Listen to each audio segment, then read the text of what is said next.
I am Michael Kajubi from Uganda, an entrepreneur, and I'm glad to be on the show. Hello, Out Entrepreneurs. This is Rhodes Perry, and welcome to this week's episode of The Out Entrepreneur. On this week's episode, I am super excited to be interviewing with Michael Kajubi, who is calling all the way from Uganda. So, Michael, are you excited to inspire fellow Out Entrepreneurs? Yes, of course. I'm very, very excited, and thank you so much for hosting me on this show today. Absolutely. And just a little bit about Michael. So, Michael, again, is based out of Uganda and started McBern Tours in 2013. So he is the founder and he's also the CEO. He runs that company. And the great thing about McBern Tours is that it also funds the McBern Foundation. So we're going to talk a little bit about how you can build a business that is both a profitable business, but also gives back to community. So Michael, why don't you kick us off and just tell us a little bit more about how you started McBern Tours in 2013 and how you've established this really amazing foundation that both supports aging adults and younger people. Yeah, I started McBern Tours and Travel in 2013, just after I lost my job with one of the companies that I was working for, just on suspicions that I was part of the LGBTQ community. I lost my job, and being in Uganda, a homophobic country, it is not easy to find a job or stay in employment if you are part of the LGBTQ community, or even just on suspicions that you could be. So before I lost my job, I had my mother who had suffered from rheumatism arthritis for 28 years, who had passed on in 2007. Oh, I'm sorry.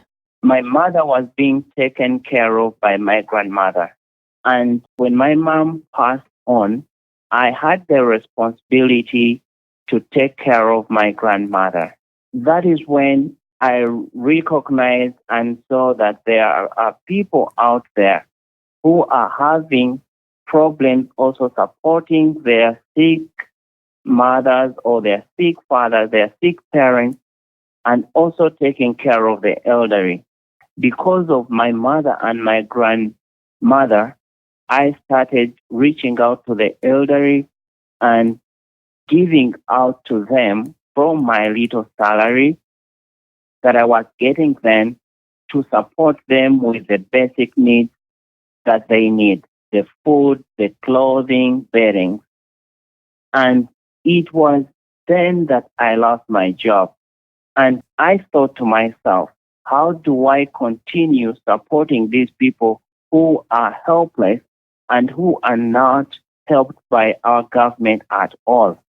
Because right here in Uganda, the elderly are not much cared for by the government. So I had this idea of, because of my love for travel, I wanted to buy a car that could be rented out by tourists. And from this, I would be supporting the elderly with supplementing my salary. But when I lost my job, I was like, okay, now here I am.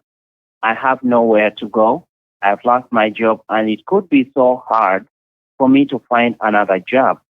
So I was like, instead of just buying a car, I think I should use my love for travel and open up a tour company. And that's when I came up with the idea of McBern Tours and Travel that supports my work with the elderly and the youth that need the help. So this is amazing. Like your origin story of how you started your business. This was only 5 years ago, right? You were part of your background. I was reading through your bio. You've been in HR. That's part of your background. You're talking about the climate in Uganda, where just the suspicion of being a part of the LGBT community, you can lose your job.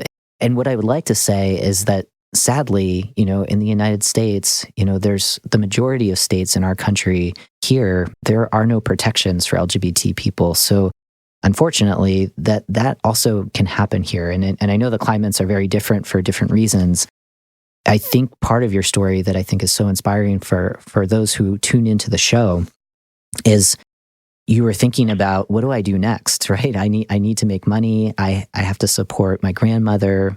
Your mom had passed. Like, all of these life situations were adding additional pressure of like, how am I going to survive and how am I going to take care of people that I love? And you took that car, like you bought a car to supplement your income, and you really transformed that into a business idea, right? Like, you didn't have the resources, but you were resourceful. You were a problem solver. You saw an opportunity. And I'm curious if you could talk a little bit more about taking that love for tourism and really encouraging people to come to Uganda and to really, experience the country. How did you make that possible? You had the car, you have the idea. Did you get funding, or, how did you kind of build from renting out one car to turning this into an entire travel company? Yeah, actually, at first, I did not actually even buy the car, because this was an idea that I had, that I was going to get a bank loan to buy a car. And then in the process, I lost my job. Okay. I actually didn't even buy the car. So I started a company without a car.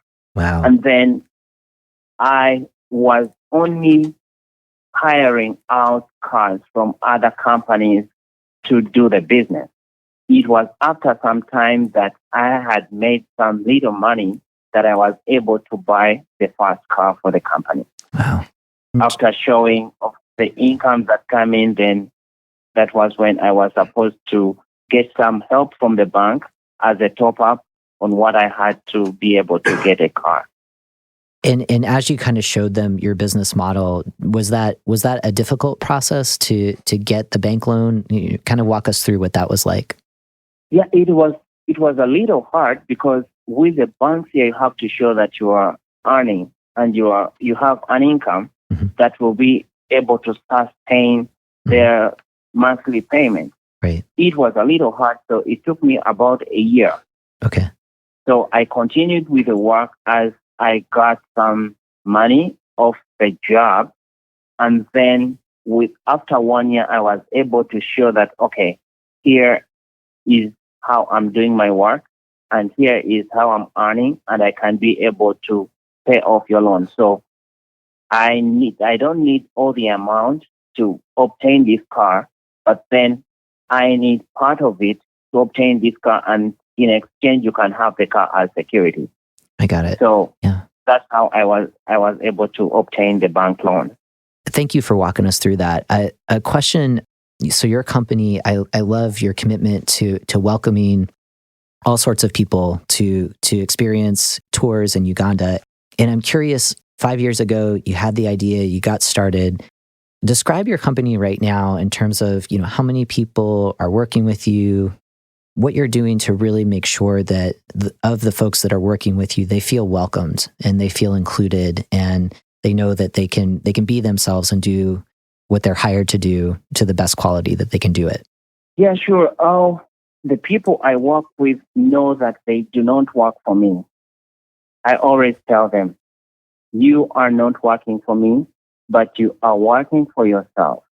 Why I started McBern Tours and Travel is that I was discriminated from a job, and I knew that there are also other people that could be experiencing the same thing. Mm-hmm. So I picked on people, or I try as much as possible to pick on people that have been discriminated by their families, by their societies, so that they can do something for themselves. And together we can work and change society. Together we can work as they work for themselves, as they learn something from me, as they earn a salary, they are giving back to the community through the McBern Foundation. Of course, helping out the elderly and the marginalized youth that have been discriminated by family, by workplaces, and by society. They know they are really, really welcome here, and they are so free, and they work knowing that they're not losing their jobs the next day. I love that commitment, in terms of you understand the feeling of being discriminated, having lost your job, and you're actively seeking other folks that have amazing talents and for whatever reasons are essentially locked out of employment, and really expanding opportunities for those folks and allowing them to, as you say, kind of work for themselves. I guess like the way that I interpret that is that they can show up, be valued for their creative genius, for doing the stuff that they're good at, and they don't have to worry about the fear of losing their job just because of who they are. And you're giving those opportunities. Yeah, sure. And the other cool thing that I love that you're doing is that, as you described your story of how you were taking care of your mom before she passed, and now your grandmother, you were this model of giving back to your family. And now you see greater responsibility as a business owner of giving back to communities that you really care about, such as folks who are aging and young people who are rejected from their homes, because they're LGBT. And can you just kind of walk us through how that model works? Like you're making profit. How are you able to sustain the foundation, and how do you select who you're going to be helping out and giving back to? Yeah, actually, to take you a little back, also my grandmom passed. Oh, I'm sorry. I stayed with no family. So my family is McBern Tours. My family is McBern Foundation. I got it. The people I work with, the people we care for are my family. Yes. So we continue to work and the foundation solely is solely supported by the travel company.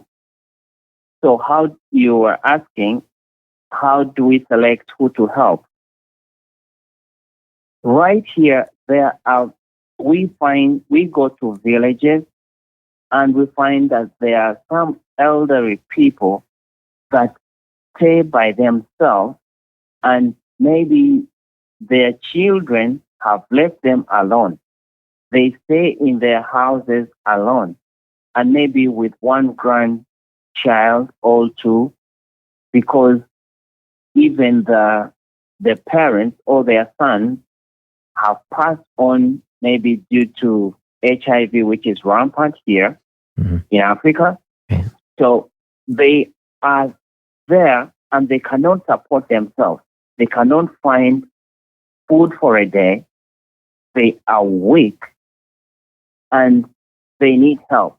So we do help those that are actually in a very sorry state, that cannot support themselves.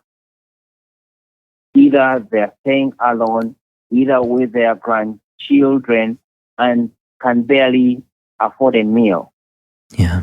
And if they do, they possibly can only afford one meal a day. So we look out for those that are really, really in a very bad state, those who can't afford health care.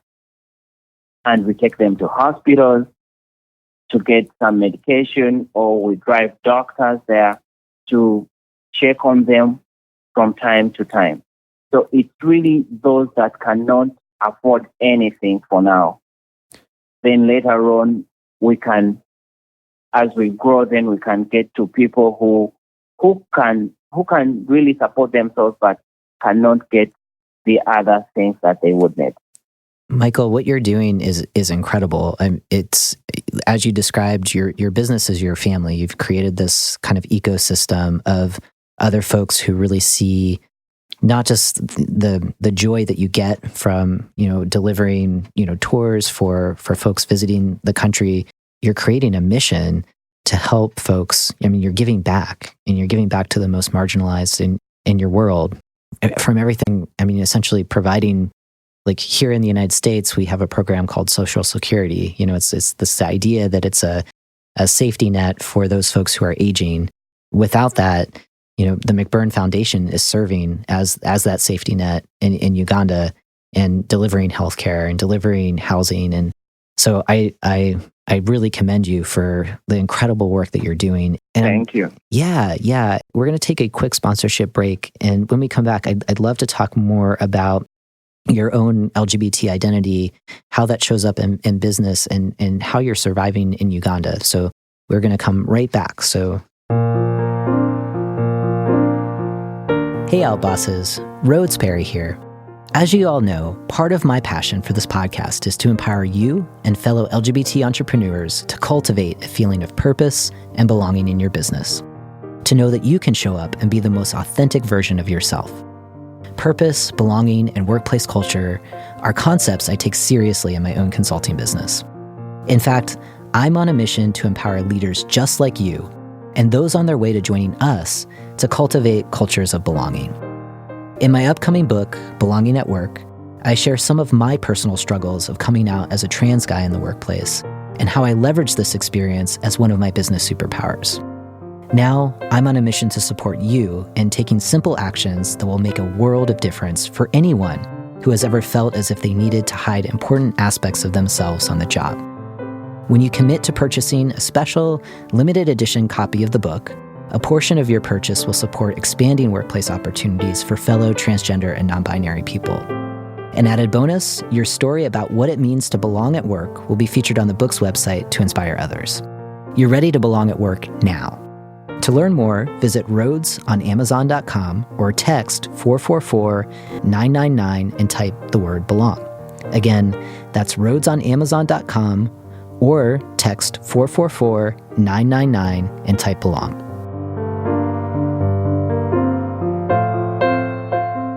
All right, so Michael, welcome back to the show. We're now going to be talking a little bit about your own identity under I talk about the rainbow family, so being a part of the LGBT community and how that shows up for you in business. And my first question for you is thinking about the harder times of being LGBT. And you shared a little bit about your story of being fired under the suspicion that your employer suspected you were part of the LGBT community. I was hoping that you can kind of walk us through what was going on at that time. And clearly you recovered by starting your business. I think it would be helpful for our listeners just to hear your story, because unfortunately that experience, it exists here in the United States. I can imagine it exists in other countries, and hearing your story may help other people just kind of work through some of the challenges that they're experiencing right now. Yeah, it's not easy being part of the rainbow family. It's not easy living as part of the LGBTQ community here in Uganda. And of course, you don't get out on the street and start proclaiming yourself how you are LGBTQ, or because you don't know what will happen the next moment. Yeah. So I try as much as possible to keep on the low, of course, but that does not stop me from doing what I do and continuing with my work. And of course, always strengthening other colleagues that, hey, here we have to go. I mean, we do not have to lessen mercy on ourselves. We do not have to feel pity on ourselves, but we have to get strong, get up every day and work. I mean, no one is going to give you food, but you have to work for it. Mm-hmm. No one is going to help these people if we are feeling sorry for ourselves. So, however hard it would be with the legislation that was here in 2014, when there was the Kill the Gay bill that was passed, but then later on likely repealed, I do not have to feel sorry for myself that I'm part of the LGBTQ family, but have to wake up every day and feel strong and do what I have to do and go on. You just have to obey by the rules of the land, yes, but then you can't keep crying all the time. Yeah, everything that you're sharing, I mean, this is what resilience looks like in action.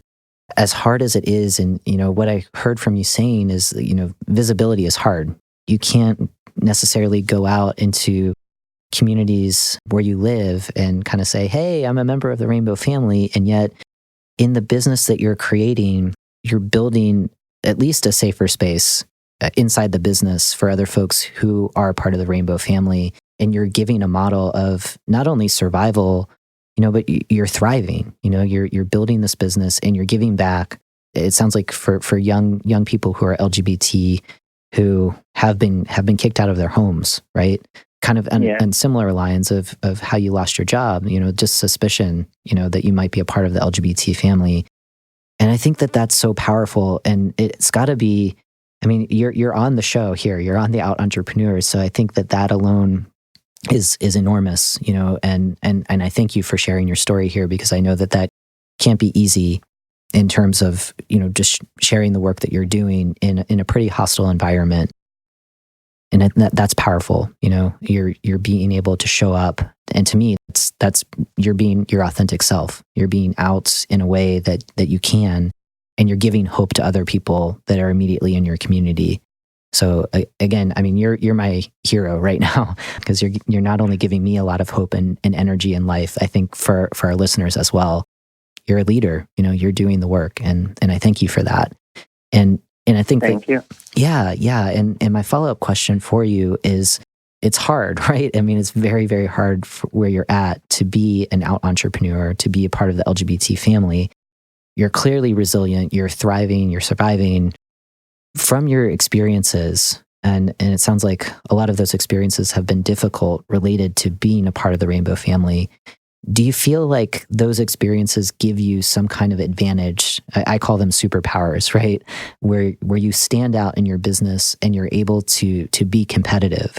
And I guess like how I could see it is, maybe there are LGBT people that really want to support you from afar, or coming to visit Uganda. I don't know. I mean, what does that look like for you? Do you see being a part of the Rainbow family as helping you in your business? And if so, how? Yeah, I don't know if I'm really as proper on that, but I work hard to stand out, to be able to help those other youth that are discriminated. Yeah. I may not be different from other entrepreneurs, maybe, but I just want to be the light to those that are losing hope, to those that see darkness, that feel the world has come to an end.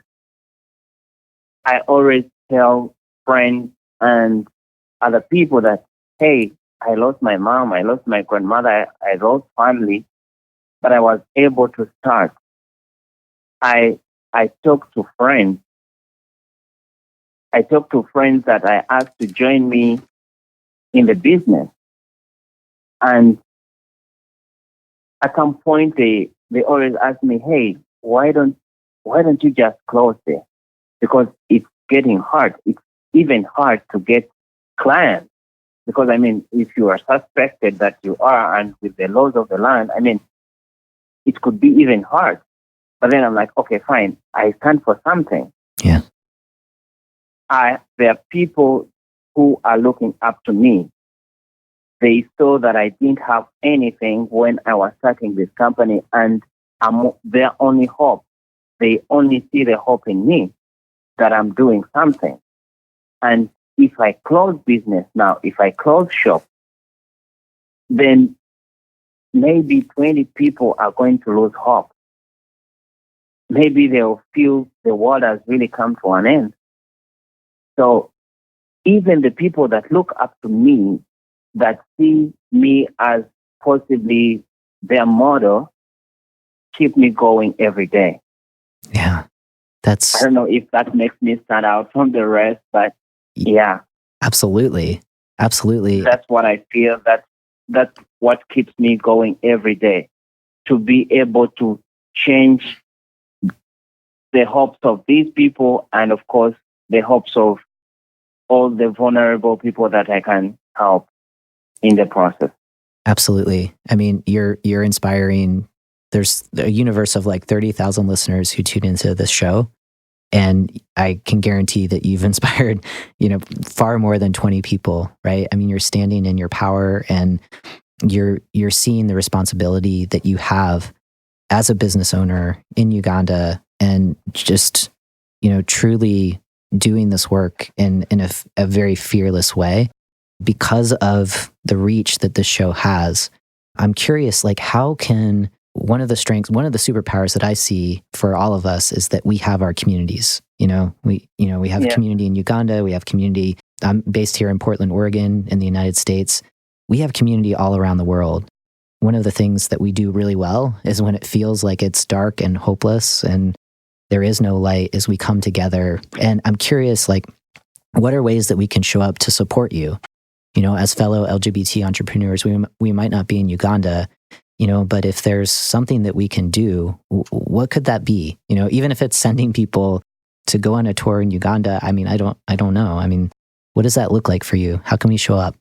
Yeah, how the rest of the world can help me is come visit this beautiful country that I call home, that Churchill called the Pearl of Africa. It's a beautiful country. I mean, when you come to visit Uganda and use McBern Tours and Travel, of course, the proceeds pay salaries for people who are discriminated, all who are less fortunate, and of course, the other helps out the elderly. So I'll call upon people to come visit this beautiful country, the land that has 50% of the mountain gorillas left in the whole world, to see the source of the Nile, to see the animals in the wild.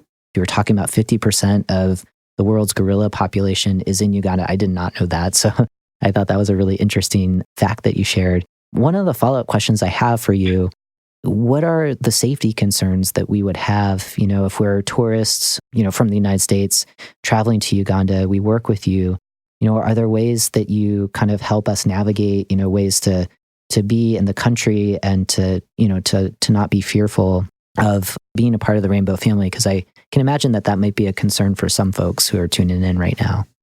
Yeah, Uganda is known, just before I went over, I was saying, Uganda is one of the most hospitable countries in the world. I mean, we are ranked one of the most friendly, having the most friendly people in the world. So when people come here, I mean, we treat everyone as a guest.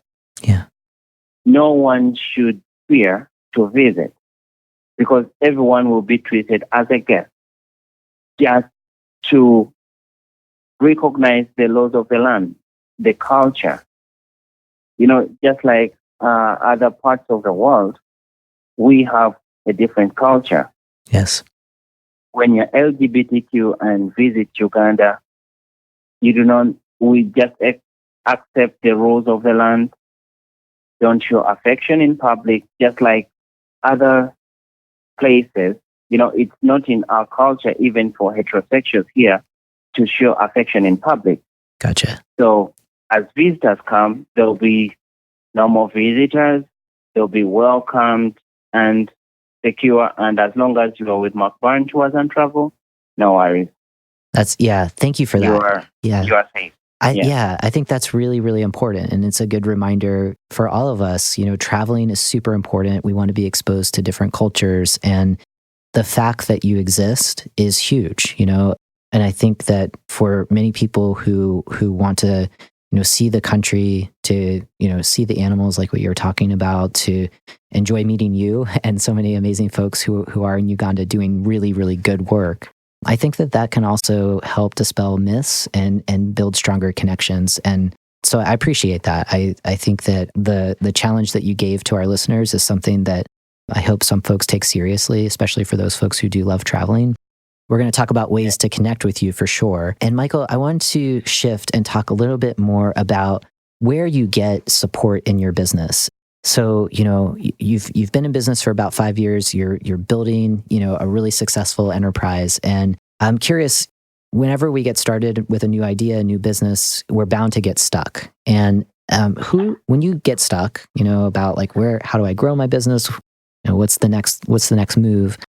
Who are people in your community that you turn to, or if there aren't people in your community, where do you go, maybe online, to get that additional support to build up your confidence and keep going? Yeah, first, I feel thankful for some people that have been so supportive in my business. I like to recognize Russell Lord in Tel Aviv, who I met actually in Berlin in 2017, and introduced me to the IGLTA. That is the International Gay Lesbian Travel Association. And here I've met very supportive people that have that really have given me advice on how to lead the business, on how to do business, especially in the travel, since they are masters in this. I'm so thankful for the IGLTA and IGLTA Foundation for all the support, for all the advice that they've given me, the publicity. Yeah, I'm really so thankful. That's how I'm growing and getting more exposed to the LGBTQ tourism, of course, and of course, learning how to do business better. Yeah, that's a really great resource that you just mentioned, and I'll be sure to include that in the show notes. So IGLTA, was that what you said? Yeah, IGLTA. Yeah. That's one of the resources when I travel abroad. I'm like, okay, I want to see the businesses that are located, on their website, just to support. And it's great that you're affiliated with them. I'm curious. There's so much support that is available for LGBTQ businesses. Here in the United States, we have a Chamber of Commerce. It's a national Chamber of Commerce called the National LGBT Chamber of Commerce. And I know that they do a lot of work internationally to build relationships. And I'm curious if you've heard of them, or if there's, sure. Yeah. Do you work with them at all? And if so, like in what capacity? Yes, I think I met some of the people from the Chamber of Commerce in Toronto earlier this year in May. Nice. When I attended the IGLTA convention. Yeah. I mean, the reason why I asked is that, they do kind of the national conference here in the United States, and they also do an international conference every year. And I think I'm just kind of mentioning them because I think it would be really valuable for, maybe a more formal relationship, because they're doing a lot of really, really good work in both kind of friendly countries, I guess, to LGBT folks, and also in countries where they're really trying to shift the dialogue. And I think that could be a really valuable relationship, both for your business and that's for sure. Yeah, and for anyone really tuning in, they just are really, really incredible. Another kind of, it's more like online, for support, but there's a group called StartOut. I think it's .org. Now I'm totally blanking, but yeah, I'm pretty sure it's StartOut. Yes, it's IGLTA.org. Yes, IGLTA.org. And definitely just mentioning it for you, kind of StartOut it's more of an online forum, and it encourages entrepreneurs, mostly in the United States. But I mean, they're super welcoming, so if you are looking for that additional support, questions, things of that nature, they are really, really incredible. So I love them for sure. So yeah, very, very good. Very, very good people. Yeah. And I was telling them that it's not only an association. I was telling John Tanzela, the president and CEO, I was telling him that the IGLTA is not only an association that puts people in the travel industry together, but it's actually a family. Mm-hmm. When you join it, you become part of the IGLTA family. Yeah, I think that's a really important point. And I feel like a lot of the groups, yes, they're focused on business development and all of that good stuff that helps us be better business owners.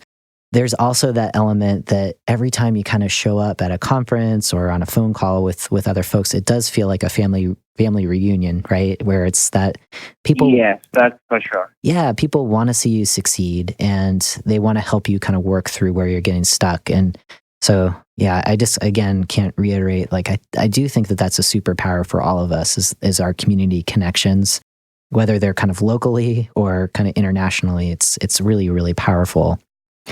So last question here before we jump into our bonus round. And this is more around getting that confidence to kind of keep moving forward. And I'm curious for you, when you do get stuck, it's great that you have the IGLTA to reach out to. What's some of the support that you do for your own development to keep going, to stay confident? Is there like a book that you kind of turn to, or is there something that you just kind of tell yourself of like, for me, it's always like, I love you, keep going, you got this, but how do you kind of motivate yourself to wake up every day, especially when it can be pretty tough, just to keep moving forward and to believe in yourself? Just waking up every morning and knowing that there are people that are looking up to me. Yeah. And there are people that need my help, that there are old folks out there that have no food, that there are old folks they're out there that need health care, that there are youth that are out there without food, without a job, and they need the skills to start their own businesses, and they're looking up to me as a mentor who started from nothing, and they're looking up to me that, okay, fine, you started, what can you tell us so that we also start our own businesses? That keeps me going. Yeah. I love, even at the hardest times, that keeps me going every day. I love that. I love that you see the bigger picture of the impact that your business family and the foundation that you've started are having, like tangible impacts on your community, and that's what drives you. You're totally purpose driven, and yeah, you're definitely my hero for sure. Okay, Michael. So just a few more questions for you. The first is, I am wondering if you have like a personal quote or a mantra that kind of motivates you. And maybe you kind of answered that in the last question, but just something that you tell yourself on a daily basis to keep you motivated in your business. Yeah, what keeps me motivated is that I would want to travel myself. Yeah. So you kind of keep... I do love travel. Yeah. And St. Augustine said, the world is a book, and those who do not travel read only one page. Yes. And there is no way that I'm going to read this world book without working hard, because travel means spending and means money. Yep. Yeah. And so I have to work that a drive that I really would like to travel the world and cause an impact wherever I can. So that motivates me more every other single day. I love that quote. So the world is a book, and if you don't travel, you only read one page. I think you could totally tweet that. That could be like your next marketing campaign for your business. That's really good. So is there something in your business, I know when you first get started, you do everything, right? You're doing payroll, you're marketing, you're trying to do the service. When you were getting started, what was that first thing when you hired someone that you just kind of delegated that task because you knew you weren't good at it, or it was just something that didn't bring you joy? Yeah, when I was studying, actually, I would sit and write all the content on the website and everything.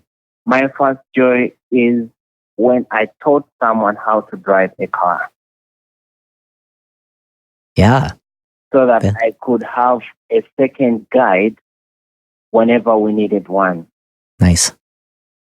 Yeah. Such that if I'm somewhere, that was my joy, and I feel so happy that I was able to do this.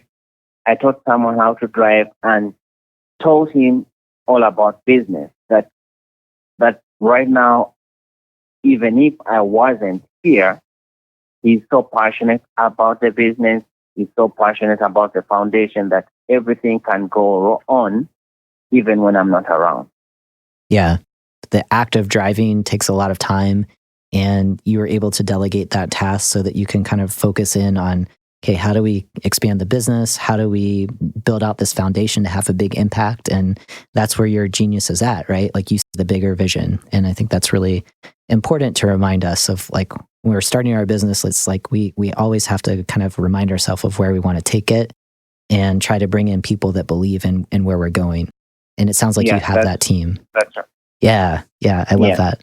So we're thinking, I mean, you give back in so many ways, and you've got a foundation that is showing up for younger people as well. And so I'm curious, like, what kind of advice would you give to the young people that you know look up to you so much, to encourage them if they have an idea to start a business that impacts the world the way that McBern Tours does? What would you tell them just to inspire them to keep going and just take that first step to starting their own business? Yeah, my motto is that for one to be successful, one, you have to give back to community. Yeah.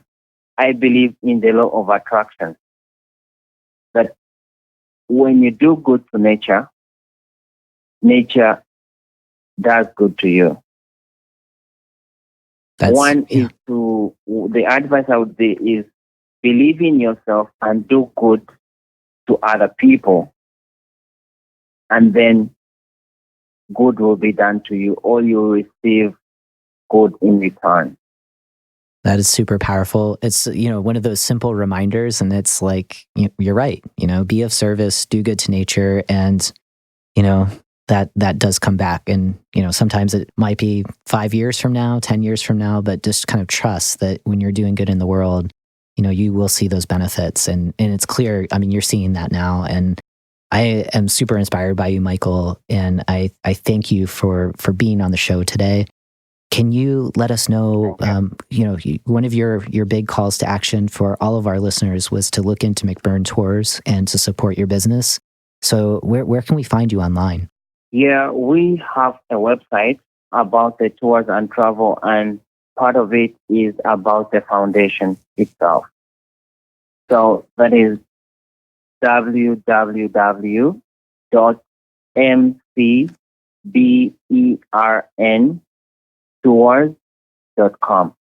Awesome. And www.McBernTours.com. I love it. So I will make sure that that's in our show notes. This episode can be found on the Out Entrepreneurs website, which is www.outentrepreneur.com. For those really tech savvy people that can't remember all of that, if you text OUT BOSS, all one word, lowercase, capital, I don't think it matters, to 444-999, I will make sure that you're connected with the show. For folks who've tuned in, they like the content, they have some feedback for me, please go visit the show on iTunes or anywhere where you consume podcasts and leave an honest rating and review. That's the best way to get the show known to other people who can benefit from the content.